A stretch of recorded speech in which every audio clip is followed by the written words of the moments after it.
ایک نوجوان نے اپنا واقعہ بیان کیا. وہ کہتا ہے ایک نوجوان تھا, بڑا دیندار اللہ والا تھا. تو کہتا ہے کہ میں ایک دفعہ بازار نکلا کچھ کام کے لیے, مارکیٹ سے کچھ چیزیں لینے کے لیے. میں جب مارکیٹ میں داخل ہوا تو وہاں پہ میں کیا دیکھتا ہوں کہ ایک لڑکی ہے اور بڑے ہی ایک آپ یوں سمجھ لیں کہ اس قسم کا لباس پہنے ہوئے اور تکبر کے ساتھ وہاں پہ چل رہی ہے اور لوگوں کو اپنی طرف مائل کر رہی ہے. تو میں نے کہتا میری جب اس پہ نظر پڑی تو مجھے خیال آیا کہ یہ اگر اسی حال میں دنیا سے چلے گی تو اس کا کیا بنے گا. تو کہتا میں نے سوچا کہ میں جا کے بات کرتا ہوں.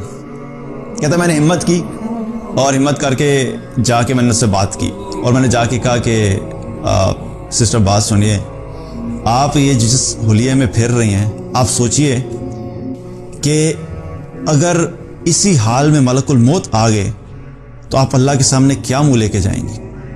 اب بات اس نے کی, ظاہر اپنے اس کے ذہن میں تھا کہ میں بات کروں گا, ہو سکتا ہے میرے بات کرنے کی وجہ سے احساس پیدا ہو جائے, کیونکہ بہت سے ایسی دفعہ ہوتا ہے کہ ایمان والے جب ایمان والوں کو یاد دہانی کراتے ہیں تو اللہ سبحانہ تعالیٰ کی طرف لوگوں کا رجحان بھی ہو جاتا ہے.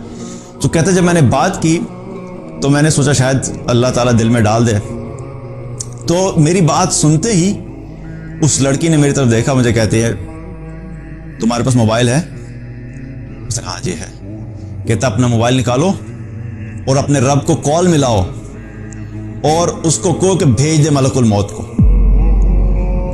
وہ لڑکا کہتا ہے کہ میں نے جب یہ بات سنی تو میرا جسم کانپ گیا اور مجھ پہ ایسا خوف طاری ہوا کہ یہ نہ ہو کہ ابھی زمین پھٹے اور اس کے ساتھ میں بھی یہاں پہ دھنس جاؤں.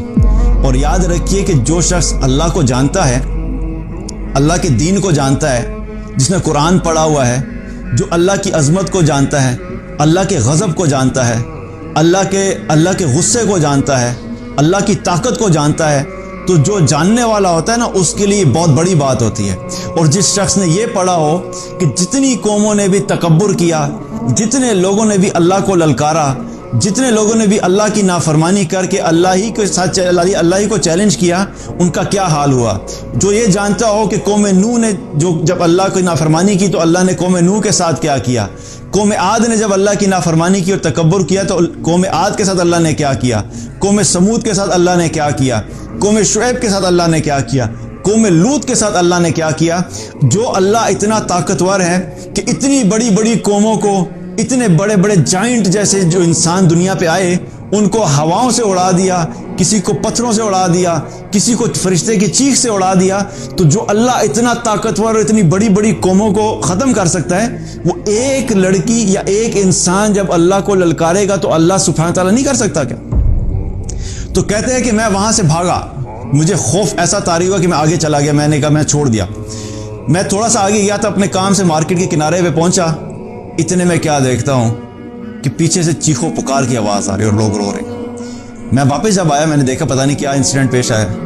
کہتا جب میں واپس آ کے پہنچا تو کیا دیکھتا ہوں کہ وہ لڑکی اسی جگہ پر مری پڑی ہے جہاں پہ اس نے یہ کہا تھا کہ بھیجو ملک الموت کو. اللہ اکبر کبیر.